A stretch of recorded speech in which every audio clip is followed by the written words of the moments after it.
bem, na aula de hoje vamos falar sobre funções inversas. E essa função inversa ela é obtida por uma regrinha que nós vamos ver aqui.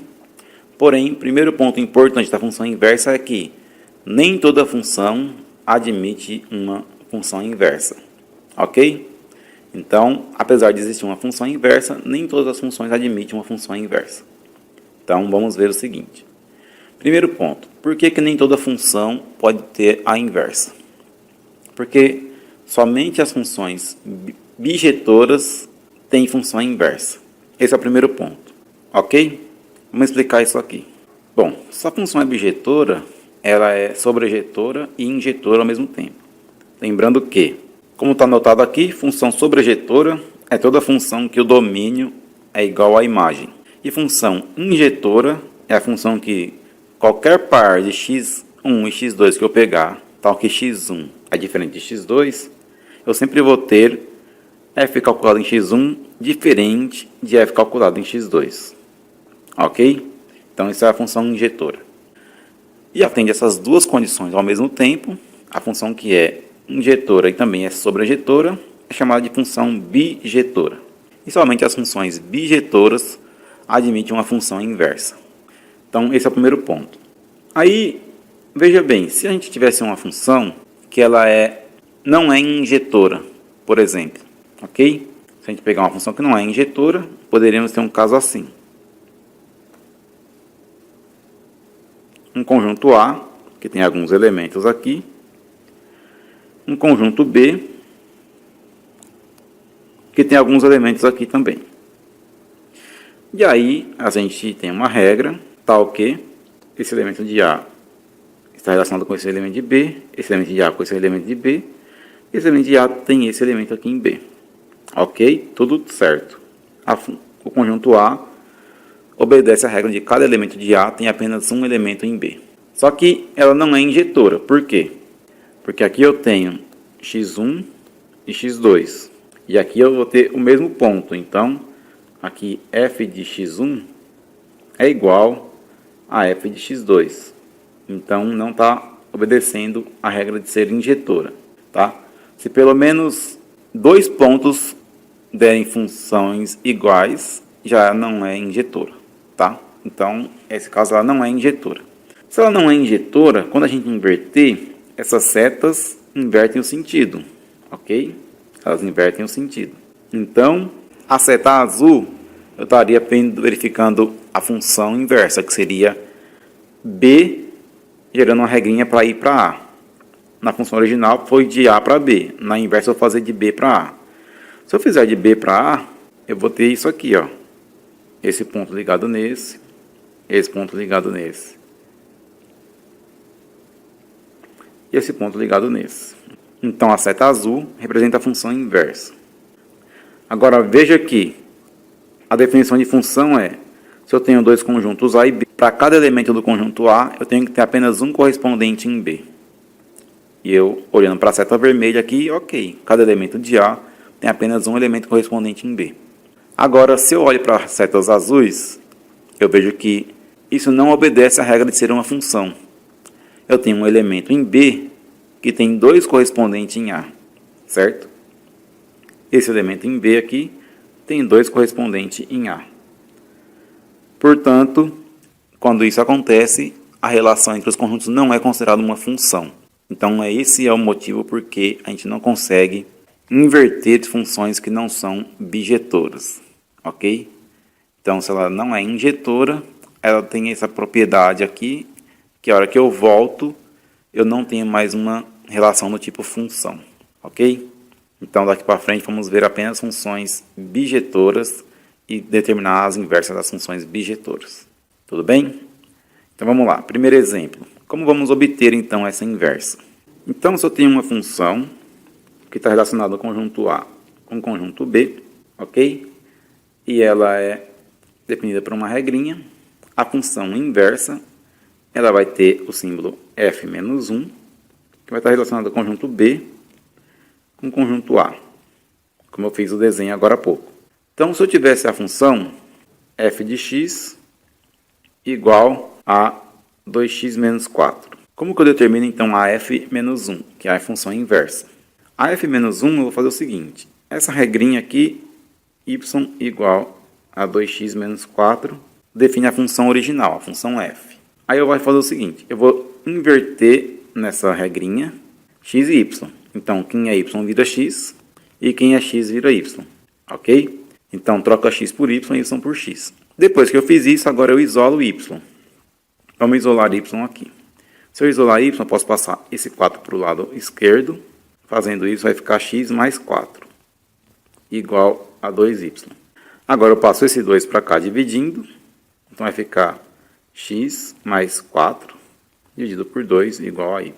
Ok? Invertendo tudo agora, eu vou ter a nova regra que é y igual a x mais 4 dividido por 2. Então isso aqui é a função inversa. f menos 1 de x é igual a x mais 4 dividido por 2. Ok? Então é isso aí. Ó. Nós vamos trocar x por y, y por x. Depois que a gente fizer isso, a gente isola o y. Então nós temos a função f. A partir da f, se ela for bijetora, a gente obtém a inversa, f menos 1. Vamos ver agora como que ficaria os gráficos dessas funções, da f e da f menos 1.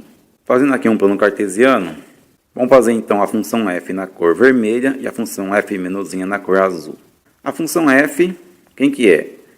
2x menos 4. Ok? 2x menos 4. Então, se eu pegar a função f 2x menos 4 e fazer o gráfico. Vamos fazer uma tabelinha então para a função f. X e f de x. Vamos pegar x igual a 0 e x igual a 2. Se o x for igual a 0, então 2x vai dar 0, menos 4, então f vai dar menos 4. Se o x for 2, 2 vezes 2, 4, menos 4, 0. Então a função f, ela passa nos pontos 0, menos 4, 2 e 0. Então fazendo aqui esse gráfico, então aqui é o menos 4, aqui é o 2, então a função passaria nesses dois pontos aqui. Seria uma reta assim. Claro que o meu desenho não está uma reta, mas olha com força aí, isso é uma reta assim. Agora vamos fazer a tabelinha da função f menos 1. Então, tesouro de x e f menos 1 de x. Vamos assumir x igual a menos 4. Então aqui, ó, se eu fizer menos 4 mais 4 dá 0. Então, fica 0. Vamos pegar x igual a 0. Se eu pegar x igual a 0, vai ficar 0 mais 4 dá 4 dividido por 2, 2. Então a função está passando pelos pontos menos 4 e 0, pelos pontos 0 e 2. Então vamos fazer aqui esse gráfico. Então teríamos a reta passando aqui por esses dois pontos aqui. Então a reta vermelha é a função f e a reta azul é a função inversa, f menos 1. Agora veja, quando a gente obtém uma função inversa e faz os gráficos, se você pegar uma reta que tenha 45 graus, dividindo os quadrantes 1 e 3, lembrando que esse é o primeiro quadrante, esse é o terceiro. Se eu fizer uma reta de 45 graus aqui nesses dois quadrantes, vai ficar dessa forma aqui.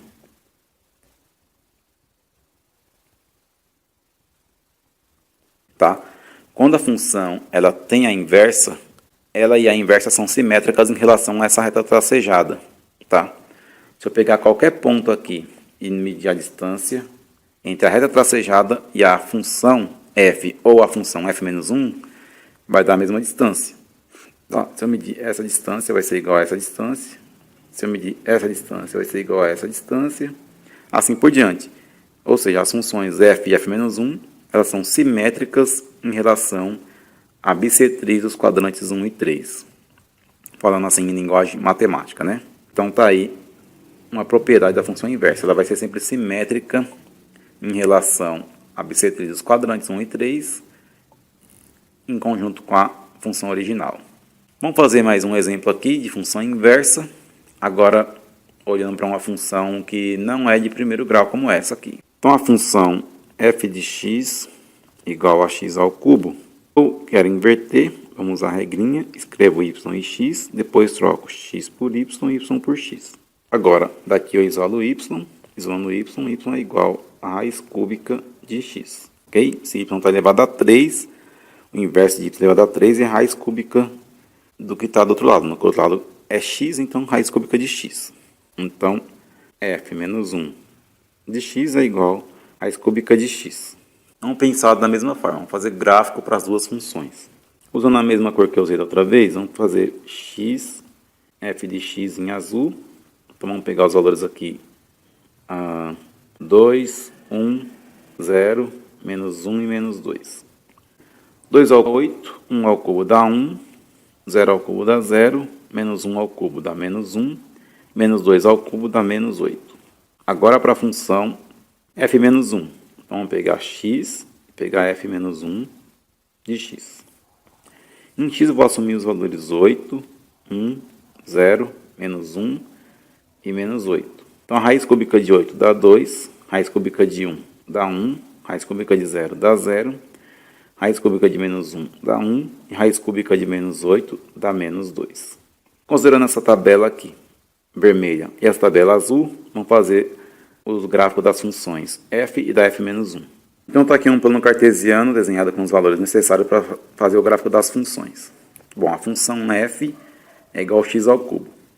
Então, 0 ao cubo dá 0, 1 ao cubo dá 1 e 2 ao cubo dá 8. Então, eu vou ter esses valores aqui. Se eu fizer agora o negativo, menos 1 ao cubo dá menos 1 e menos 8 e menos 2, aliás, menos 2 ao cubo dá menos 8. A função ficaria passando por esses pontos aqui. Ok? Não está perfeito, mas é isso aqui. E a função azul? Como ficaria a função azul, que é a f menos 1? Então, agora para a função azul, vamos acrescentar os pontos 2 e menos 2 aqui em y. E vamos fazer de acordo com a nossa tabela. Então, raiz cúbica de 8 dá 2, então teria um ponto aqui. Raiz cúbica de 1 dá 1, teria um ponto aqui. Raiz cúbica de 0 dá 0, teria um ponto aqui. Raiz cúbica de menos 1 dá menos 1, teria um ponto aqui. Raiz cúbica de menos 8 dá menos 2, teria um ponto aqui. Então, nós teríamos uma função azul que passa por esses pontos.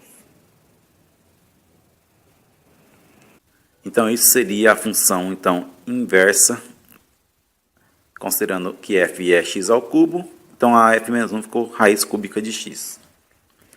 De novo, se a gente olhar para bissetriz dos quadrantes 1 e 3, nós vamos ter aqui que as funções são simétricas a essa bissetriz. Ok? Então, esse é o conceito de função inversa, tá?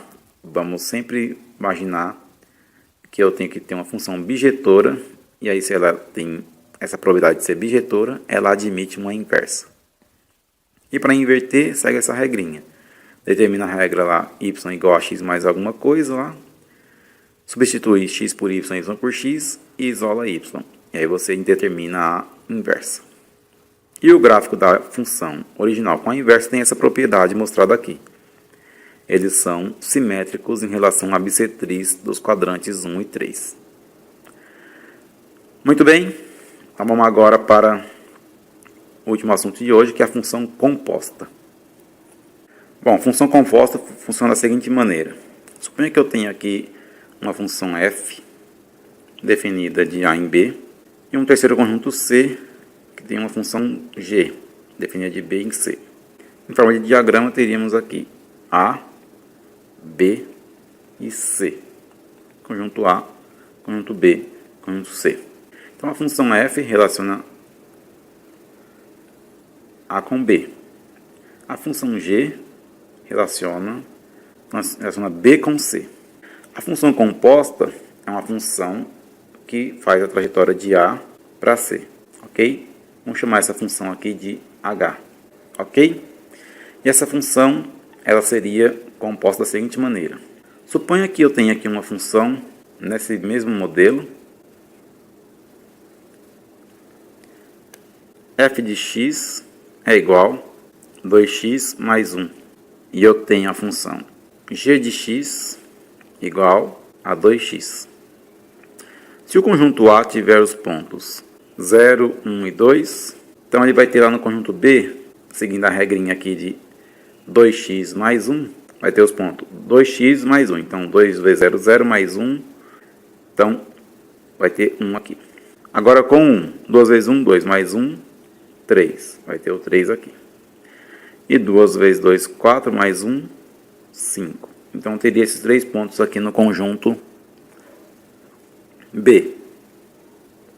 Lembrando aqui é conjunto A, conjunto B. Agora, considerando a função G. Tudo que eu fiz aqui foi F. Considerando a função G, teria então o terceiro conjunto C, que eu vou aplicar de B para C. De B para C, então vamos lá. G é igual a 2x, então 2 vezes 1, 2. Daria 2 aqui. 3 vezes 2, 6. Então teria um 6 aqui. E 2 vezes 5, 10. Então teria aqui o 10. Ok? Então a função composta seria uma função que faria de A para C, né? Que eu vou chamar aqui de H. Como que eu simbolizo a função H?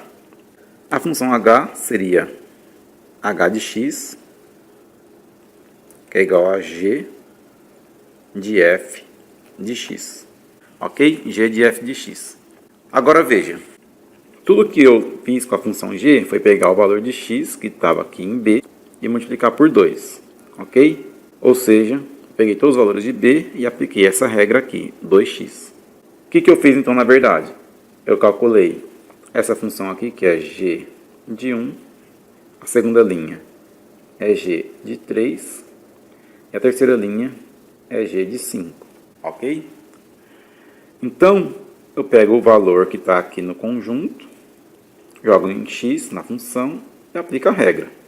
Esse valor que fica dentro do parêntese aqui da função é chamado de argumento da função.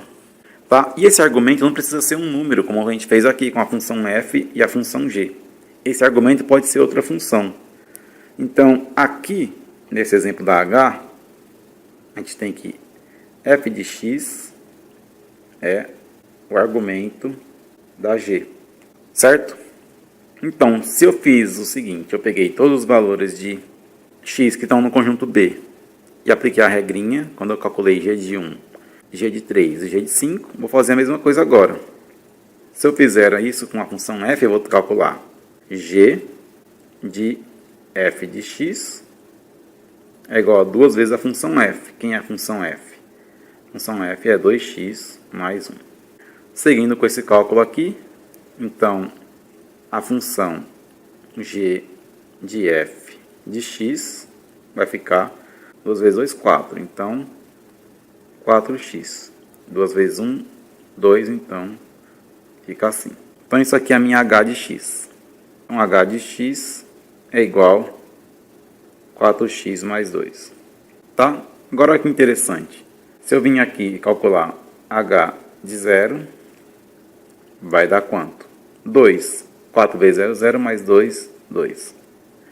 Se eu calcular h de 1, vai dar quanto? 6, certo? 4 vezes 1, 4, mais 2, 6.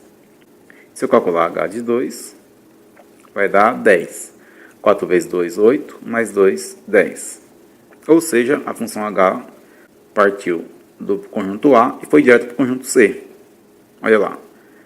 H de 0 dá 2. H de 1 dá 6. E H de 2 dá 10. Certo? Então, esse foi um exemplo para mostrar aqui com um diagrama o que representa a função composta. Tá? Mas o mais importante aqui, que gera muita confusão, é a questão do argumento da função. Tá? O que está dentro do parêntese aqui é chamado de argumento da função. E o argumento da função pode ser outra função. Tá? Então, nesse caso aqui, a função g era igual a 2x. Quando eu coloquei f, eu apliquei 2 vezes a função f. Tá? O que está dentro desse parêntese, ou seja, o que está no argumento da função, aplica-se a regra. Então, fiz 2f. Como f era 2x mais 1, então ficou 4x mais 2.